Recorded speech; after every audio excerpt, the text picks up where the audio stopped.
شنوندگانمون برسیم بعد از صحبت کنیم. دستتون رو نگه.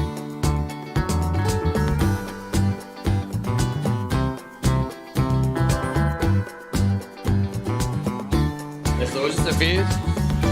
توی عروسی سفیده دیگه. ازدواج نکردید شما؟ نه. ازدواج سفید چی هست؟ کلا اصلا دوست ندارین آقا ازدواج کنه؟ بله دوستانم تهران چند تاشون ازدواج سفید کرد. نه دوست که دارم اما خب فقط ازدواج سفید یعنی ازدواج موفق. آقا یه ذره نزدیک‌تر بشیم و شما رو تو کار نداریم. سفیده بچه هم سفید در میاد دیگه من چیه؟ در کل جلوش خوب نیست، خیلی بده. خب نظرتون چیه؟ نه نظر مثبتی دارم نه نظر منفی دارم. سلام دوستای عزیزم، حالتون چطوره؟ خوبین؟ ما اومدیم اینجا یه گزارش خیلی باحال و خفن واسه شما تهیه کنیم در رابطه با ازدواج سفید. امروز یک روز شلوغه و عید اینجا و دوست داریم بدونیم که مردم چقدر از ازدواج سفید خبر دارن. با ما همراه باشید. بیایید.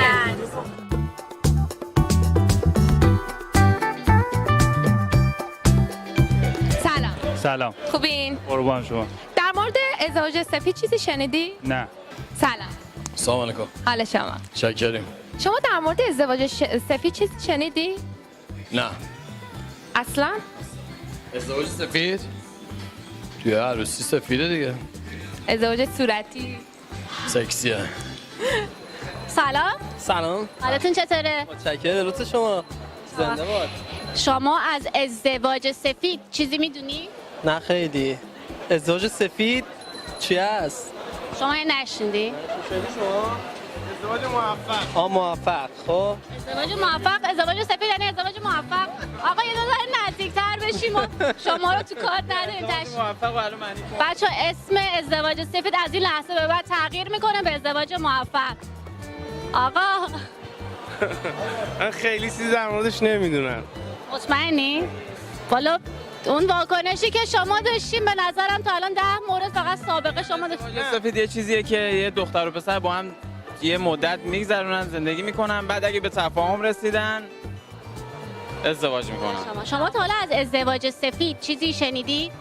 بله دوستانم تهران چند تاشون ازدواج سفید کرد. اینجوری که شما با آرامش گفتین یعنی اینکه چند تا نه کل دوستاتون ازدواج سفید رو داشتن. چند تاشون رسمیه یعنی میگن ازدواج سفیده ولی خب خیلی هاشون هم دوستن همون حالت، حالا اسمشون نمیگن دیگه. شما خودتون موافقی با این داستان؟ آره موافقم. تا من خودم چون زودتر ازدواج کردم نه خب دیگه ما رسمیش کردیم دیگه، سفید نیم. اینه فرقی ندارن با هم دیگه. فرق نمیکنه؟ به نظر من نه. سلام. سلام. خوبی شما؟ مرسی ممنون. در مورد ازدواج سفید چیزی شنیدی؟ بله. اصلا نظرتون در مورد ازدواج چیه؟ نمیدونم. ازدواجی که رسمیت نداره و اینکه رسمیت از لحاظ اصلا عموم مردم. راستش رو بخوام من خودم وقتی میخواستم ازدواج بکنم با خوندن صیغه مشکل داشتم، ولی خب چون باید میخوندیم رفتیم خوندیم و دیگه به یه جای رسیدیم. ولی در واقع به نظر من ازدواج یه تعهدیه. حالا اگر قرارداد نباشه اون تعهده باید باشه. حالا قرارداد باشه آدم تعهدم نداشته باشه فرق نمیکنه. به نظر من خودم میگم شخصا با اون خوندن صیغه عربی مشکل داشتم، ولی خب دیگه چون مجبور بودیم و باید این کار رو انجام میدادیم که رسمیت پیدا بکنه بتونیم زندگی بکنیم، این کار رو انجام دادیم. توافق نرسیدن؟ جدا میشن. اگه بچه داشته باشن؟ دیگه اونهاشو نمیدونم. دیگه بستگی به خودشون داره. حالا یا با هم به تفاهم میرسن یا نمیرسن. یه نفر این وسط نابود میشه دیگه. درسته؟ یه بچه که ما بین دو نفر که با هم اختلاف دارن فدا میشه دیگه. یه اصطلاح خودمون داریم. در کل جلوش خوب نیست، خیلی بده. ازدواج سنتی رو قبول دارید شما؟ ازدواج سنتی رو اونم درجه بندی داره. خب خب منم در مورد همین میخوام صحبت کنم که نبینن هم نگه رو مثل خیلی سنتی نه، ولی ببینن. آره خب در مورد پس ازدواج سفید چیزی نمیدونی؟ اینکه مثلا ثبت نشده با هم زندگی میکنن. اون که خیلی داشته خودشا. نه اونش اصلا مشکلی نداره. حالا قانونی یکم محکم‌تر میشه، وگرنه دلی باشه مهم نیست. با ازدواج سنتی چی موافقی؟ نه اونم موافق نیستم کلا. کلا اصلا دوست ندارین آقا ازدواج کنه؟ نه دوست که دارم اما خب شرایطشو نداری؟ شرایطشو ندارم. آره انشالله که شرایطش پیش بیاد. مرسی ممنون. ازدواج صورتی هم نشنیدی؟ شنیدم. الان شما خودتون به عنوان اینکه مثلا پسرای مثلا کم سن و سال هستین، موافق این قضیه هستین یا ازدواج سنتی رو ترجیح میدین؟ سنتی. نه اتفاقا همین بهتره، خیلی خوبه، چون با اخلاق هم با خصوصیات هم آشنا میشم، بعد اگه به تفاهم رسن میرن سر زندگیشون دیگه. سنتی. من خودم یه زمان خیلی دوست داشتم ازدواج کنم، ولی همین یه سری از پروسه های همین ازدواج سفید رو طی کردیم، ولی هیچ کدومش به یه راه خیر ختم نشد. برای همین دوستان میونه کردن یادتونه گفت چی نمیدونم، تجربه‌ای هم ندارم، خود ایشون خب بله الان ترجیح میدم همه چی سنتی پیش بره. خیلی فکر میکنم جواب مثبت‌تری بشه گرفت. الان فکر میکنین این داستان ازدواج سفید توی ایران دچار مشکله یا کلا اصلا بحثش مشکل؟ ایران کلا تو ایران. تو ایران فداه، یعنی زندگیش داره الکی میگذره دیگه. حالا کلا همه چی به اون ربط داره دیگه. ایران خیلی هم جای خوبیه، دوستان خوب نیست. نامبروان، ما ایران دوست داریم، عاشق ایرانی. مادیات خلاصه میشه، همه چیز توی مادیات خلاصه میشه. حالا خدای خودتون ازدواج سفید داشتی؟ سفید، سیاه، محصری، طولانی، کوتاه. ولی الان گرفتار منزلیم دیگه. خب خدا رو شکر. یه موضوع دیگه ای که هست اینه که خیلی توی ایران ازدواج سفید میکنن و یه چیزی شبیه بازی میشه، بعد اون وسط یه بچه بیگناهی وارد این زندگی میشه و بعد به این نتیجه میرسن که اصلا به درد هم نمیخورن. اون موقع شما چی فکر میکنین؟ اگه شما باشین چی کار میکنید؟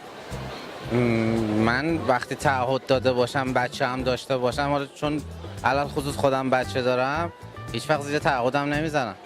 اصلا آدم میگن مرد و قولش دیگه، بچه تو زیر مثلا قولش بزنه، بعد با وجود یه بچه. نه من هیچ وقت این کارو نمیکنم. خب نظرتون چیه؟ نه نظر مثبتی دارم نه نظر منفی دارم. خب نظر مثبتتون رو حالا مثلا میشه بگید؟ نظر مثبتم این که به خاطر اینکه توقع خانواده های ایرانی زیاد شده، بیشتر رو میارن به اون سم. از اونورم به خاطر اینکه خرج و مخارج کلا اقتصادی، یعنی یه جوری چیز میکنه. بعد خب جوونن دیگه، دوست دارن که با هم دیگه دوست باشن و به خاطر همین. خب منظورتون اینه که مثلا ازدواج سفید میکنن به خاطر اینکه به خاطر پوله، یعنی نمیتونن ازدواج کنن؟ نه، یک مبحثش به خاطر پوله، یه قسمت دیگه اش به خاطر خود خانواده است و توقعی که خود خانواده میذارن.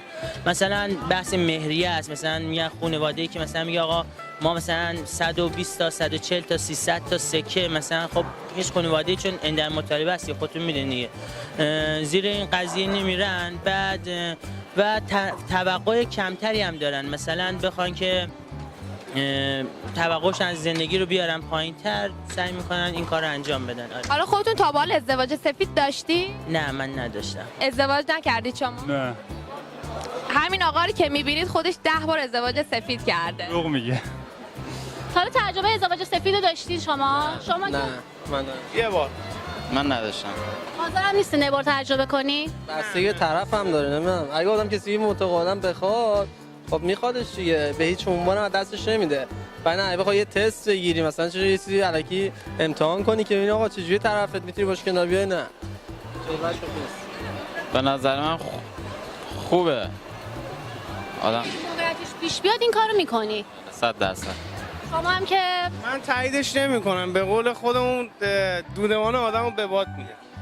تاییدش داستان نمیکنم. فکر درد داره، بخواد یه موقع خدا نکرده داستان بشه به هم نرسید. بالا باشه دیگه بعد. آره هر چقدر پیش میری بدتر غرق میشی، نه راه پیش نه راه پس.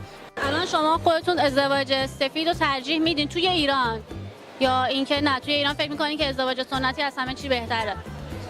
نه من سنتی اتفاقا تعصبی روش ندارم، منتها دوستام هم که ازدواج سفید کردن مثل خودمونن، یعنی مشکلی ندارن، برای همین هم فرقی نداره. فقط کافیه که آدم تعهدش رو قبول داشته باشه و کسی که باهاشه دوست داشته باشه دیگه. حالا سفید و رسمیش و اینا فرقی نمیکنه. نظرتون چیه کلا؟ خیلی خوبه، اینکه مثلا ثبت نشده باشه و اینا. هیچ مشکلی نداره اگه خودش دو طرف، ولی ثبت که میشه خب تو کشورهای جهان اول اروپایی ثبت میشه، از لحاظ مادی خیلی بیشتر ساپورت میشی، شرایطت خیلی بهتر میشه، فقط این لحاظ، یا نه لحاظ دیگه فکر نمی‌کنم. بعد اگه مثلا بچه دار بشه چی؟ تکلیف بچه چی میشه این وسط؟ بچه هم سفید در میاد دیگه، من چیه؟ اگر که وارد این ازدواج سفید بشین و بچه دار بشین، اون موقع چی کار میکنین؟ و فکر میکنین که به یه مرحله رسیدین که میبینین دیگه بیشتر از اینم نمیخواین ادامه بدین، اون موقع چی کار میکنین اون بچه رو؟ در هر دلیل شد چارچوب حفظ میکنم، چون یه نفر این وسط فردا میشه. از وجود آدم بالاخره میشه، راه هست برای درست کردن. به خدا حالا جدی گفتم. دوستامون خیلی آدم استایل. ازدواج میکنم. بله. تو اگر بدونی مشکل داری؟ بدون اگه مشکل دارم، چون پای بچه وسط باید یه کاری کنم به خاطر اینطوریست. شما چی؟ سعی میکنم که به این درجه نرسه، اما اگرم برسه دیگه خب بالاخره لحاظ وجدانی هم بخوای حساب کنی باید تا تهش بری دیگه. اگه بخوایم به این دید نگاه بکنیم که یکی تعهد نداشته باشه بخواد به خاطر این عدم تعهدش سوء استفاده بکنه، خب نه، به درد نمیخوره، چون واقعا دنبال اینن که مثلا با عدم تعهد باعث سوء استفاده میشه. ولی اگر اینجوری نباشه چرا، من موافقم، مشکل نداره. دوستای عزیزم، همونجوری که در جریانید ما اومدیم برای مصاحبه و یه گزارش باحال. گزارش ما در رابطه با ازدواج سفید بود. نمیدونم چرا خانمای ایرانی اصلا دوست نداشتن با ما مصاحبه کنن، یک گارد عجیبی گرفتن. حالا به خاطر به نظر من عقاید شخصی خودشون بود، شاید هم با موضوعی که ما انتخاب کرده بودیم زیاد اوکی نبودن، حال نکردن. ولی ای کاش که ما یه ذره خانم‌ها جسارت بیشتری داشته باشیم و حداقل وقتی که یه چیزی رو نمیخوان یه ذره مهربون‌تر. دوستای عزیزم، وقتی نمیخوایم با ما مصاحبه کنیم که مشتای لگد لازم نیست، خیلی راحت بگین که متشکرم، جواب سلام بدین لطفا و بعد بگین که آقا ما نمیخوایم باهاتون مصاحبه کنیم. هیچ هم مهم نیست، الان من خودم با خودم میتونم مصاحبه کنم. اصلا نمایندگیشون منم صحبت می‌کنم. اصلا خانم حالتون چطوره؟ سلام، خوبی؟ متشکرم، مرسی. چقدر شما موهاتون خوشگله. در نظر شما خوشگل نیست. دوست عزیزم، شما تا در رابطه با ازدواج سفید چیزی شنیدی؟ خب بله. چی شنیدی؟ خب ازدواج سفید این که دختر پسر حالا قبل ازدواج بیشتر خب این مسئله تو اروپا حل شده است، ولی قبل ازدواج مثلا یه تایم رو با هم میگذرونن، اگه اوکی بودن مثلا ثبتش میکنن. حالا تو ایران زیاد جا نیافتاده که، ولی 99% تا اونجایی که میدونم الان دارن دو نفری همه کاپلی زندگی میکنن. آره، ولی اون ازدواج سفید نمیدونن، میگم ما ازدواج سفید نمیکنیم ولی همه توی خونن. آره، این هم جالبه. آره، من کلا با ازدواج سفید موافقم، از ازدواج سنتی خیلی بهتره. میبینین چقدر خوب مصاحبه که اصلا نیازی به سوال کردن نبود. آقا از منم مصاحبه کن. سلام علیکم. خوبین خانم؟ قربون شما برم. چیزی در مورد ازدواج سفید شنیدی؟ اول اینکه من سپاسگزارم که دارین از من گزارش تهیه می‌کنین. من همیشه جزء فانتزیام بوده که یکی با من مصاحبه کنه. متشکرم. این راستکیه دیگه، واقعیه. بله.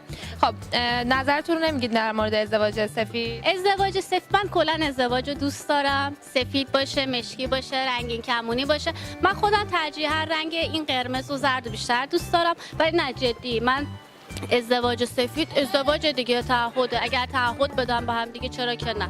ولی توی ایران یه ذره حل شده نیست، یه ذره بدجسبازی در میارن، اونو من دوست ندارم. به نظر من رو اسمش مشکل دارم، ولی همه اکثرا دارن اینطوری زندگی. اسمشو عوض میکنیم ما. آره، دوست ندارن علنی اینطوری بگن. خب حالا خودتون ازدواج کردی؟ در شرفم. قبلش ازدواج سفید داشتین باشون یا نه؟ داشتم. چقدر آنستید. ممنونم، متشکرم خانم. متشکرم. دیگه با ما مصاحبه نمی کنید ها؟ با ما مصاحبه نمی کنید.